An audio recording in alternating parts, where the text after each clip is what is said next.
Pixels to billions. Is the soul of gaming lost?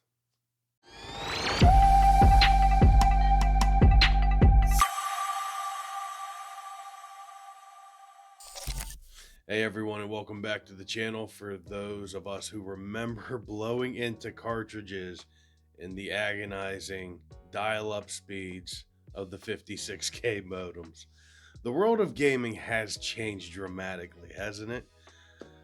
Today, we're diving into some interesting trends and discussions happening in the game industry right now. Things that might just resonate with our experience as seasoned players.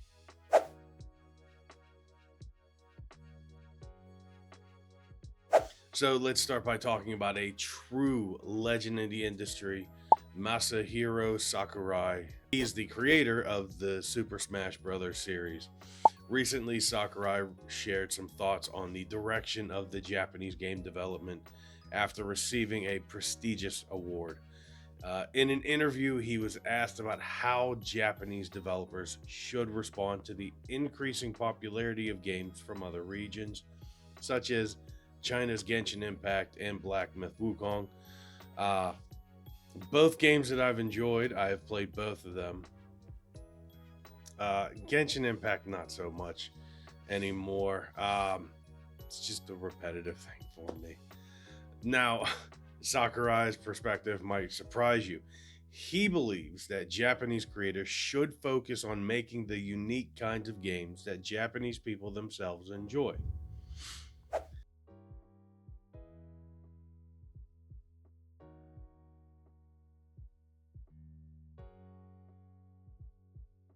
Sakurai pointed out that the past success of Japanese games in the US led to a trend of creating Americanized works, or as he put it, a culture of following de facto standards, meaning widespread industry norms driven by market competition.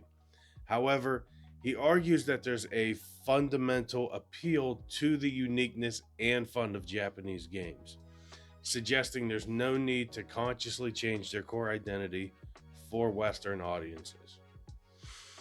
So his ideal, he says, is for developers to make games the way you like, trusting that those who share your taste will appreciate them. He even emphasized the importance of creative freedom within the industry. It's an interesting take, reminding us that sometimes staying true to a vision can be the most appealing path.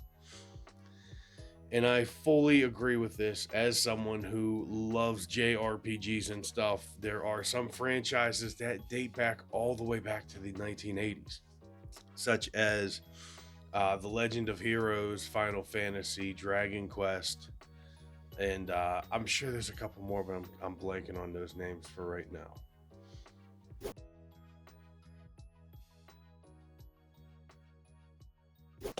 Now, let's shift gears and talk about something that definitely impacts the games we play and how often we can buy them. And this, as we all know, the cost of making these AAA games, so to speak. Now, everyone has noticed that games are getting, the cost of games is way up there. It is getting astronomical.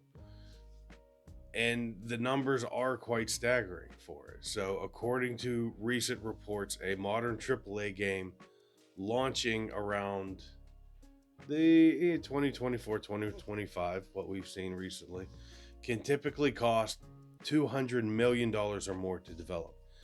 Now, this is a huge jump from just 5 years ago when the average range was $50 to $150 million. So, in between those two times, we've seen games like the Callisto Protocol costing, in the medium, $162 million. And then even bigger games that cost way more than that, such as Call of Duty and the soon-to-be Grand Theft Auto 6. Now, Call of Duty, we know, is much higher. And some of the reports that we've seen, Grand Theft Auto 6 is even higher than Call of Duty. So, I mean, we all know what's causing these prices, so we'll just throw it up here on the screen real quick. We have the graphics and visuals. You know, of course, everybody wants high resolution, detailed graphics. Development tools utilizing complex and cutting edge technology also adds to the cost, especially since a lot of games these days are using AI to smooth things out. Audio effects, high quality music and sound design. As someone who enjoys the immersion, we really love our 3D audio for really getting in there and feeling those games. And of course, we have a lot of people will argue this QA and testing with how much games are coming out. It's almost like, do they even bother with their QA and testing department? So that one can actually be kind of questionable. And then of course the big one to make sure that everyone knows about your game, marketing and promotion. So beyond these, where developers are located, their experience, the time required for development, the complexity of features, and the overall size and type of the game all contribute to the final price tag. Which I find interesting because when I was looking into this subject, I came across a YouTuber, Tim Kane. He is a former game developer himself. I believe he worked at Obsidian and he worked on the first two Fallout games. Rob, please, if I'll look for it, if you could put it right up on screen. His video, he talks about I guess it would be the frustration of modern game development. Check the video out. I know he mentioned that he asked for just a short, I don't remember I'm not a game developer. He asked for like just a short code line for a combat script, and they were telling him 4 weeks. He's like, that's ludicrous. I can do this in 45 minutes. And then after some talking with the department heads, and the quickest they would bring it down is 2 weeks. So we know, well, why is that? And I know Tim gets into that, so I recommend you go check out his channel for that. So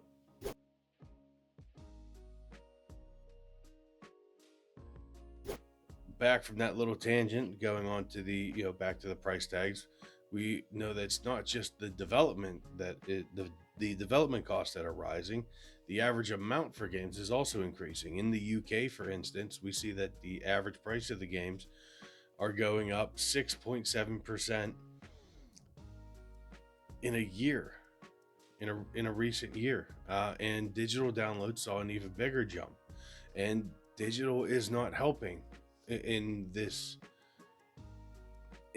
because you remove the manufacturing and the distribution of physical copies of games, but yet they're keeping the price of the games the same, and people are still buying it. And that's really, it's just more money for them. And we know Activision, they're making what, about $1 billion a quarter on microtransactions for some of their games. And that's become just commonplace with a lot of these games. Just microtransactions and full price, whether it's physical or digital. So, but, other services like Xbox Game Pass, they offer a different model. But the trend of increasing individual game prices is hard to ignore.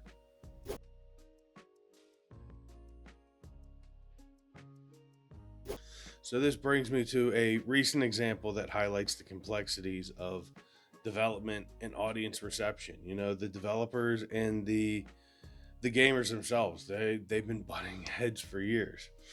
But we're talking about Dragon Age the Veilguard. Despite what they claim to be a seemingly good launch and decent reviews, the game reportedly did not resonate with a broad enough audience, according to EA's chief Andrew Wilson. Go figure, this guy doesn't know what gamers want. And this is very obvious, as it being Veilguard is one of PlayStation Plus's free games of the month.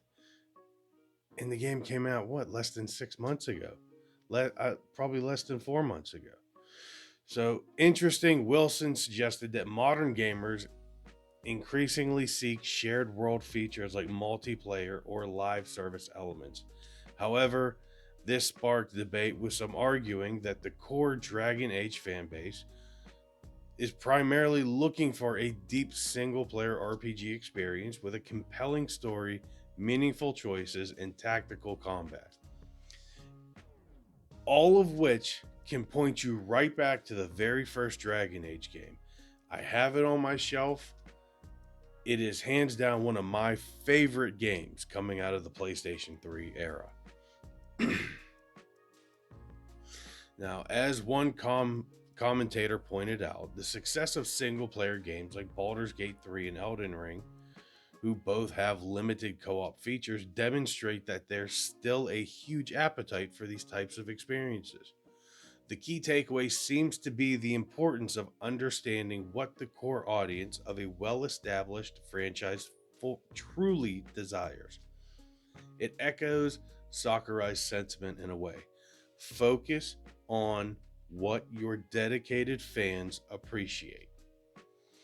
So, as we navigate this ever-evolving landscape of gaming, it's clear that there are many factors at play. From the creative visions of industry veterans like Sakurai to economic realities of AAA development, the sometimes challenging reception of new titles, and the unfortunate issues of online harassment. As middle-aged gamers, we've witnessed many changes, and it's important to stay informed and engage with these discussions. So that brings me to the end of this. What are your thoughts on these topics? Do you agree with Sakurai? Are you concerned about the rising cost of game? Especially since we know, and this is one more thing going back to, what is it? I just talked about the game. I don't even care for it. Grand Theft Auto 6. There's a lot of talk that if Rockstar launches that game at $100, that is going to set the price point from games going forward of them all being $100 each. But what kind of experiences are you looking for in modern RPGs? Please let me know down in the comments below. If you got this far in the video, I very much appreciate it. If you could, like, subscribe, share, and I'll catch you guys in the next video.